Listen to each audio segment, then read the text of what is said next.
Proverbs 23:13 tells us, if your child acts up, do not withhold the rod of discipline from him. Discipline him, surely he won't die.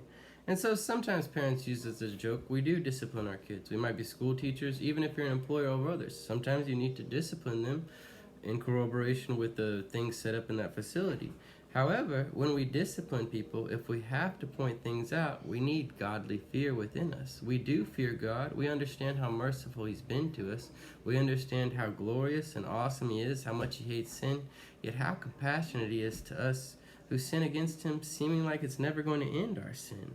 So let us understand who God is and fear Him and understand that and take that into congruence when we discipline people, that we need to love mercy, that we need to do justice, and we need to walk humbly with our God. Sometimes it can be hard. We have to discipline a child for lying, knowing in our own soul that we've lied a lot in our youth and want God to be tender to us, yet He still says you do need to teach them what's right and you do need to punish them at times when they act up.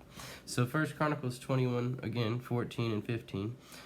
The Lord sent a plague on His people. His people had sinned against Him. He wanted to punish them. As God disciplines His people, He disciplines those that He loves. So the Lord sent a plague on Israel, and 70,000 men of Israel fell dead. And God sent an angel to destroy Jerusalem. But as the angel was doing so, they saw it and was grieved because of the calamity, and said to the angel who was destroying the people, enough, withdraw your hand. Then the angel of the Lord standing at the threshing floor withdrew. And so, what more can we say? We do have to discipline people at times. We do have to confront people. But we're knowing from Philippians 4:5, let your gentleness be known to all. We know from Galatians 6:1, there's times when you find your brother in sin. There's times when it's appropriate to rebuke him or point out his sin. But that verse tells us to do it in a spirit of gentleness so we ourselves are not overcome. And those are things we need to look at, because there's a time to speak and a time to be silent. There's a time to reprimand someone and there's a time to comfort them.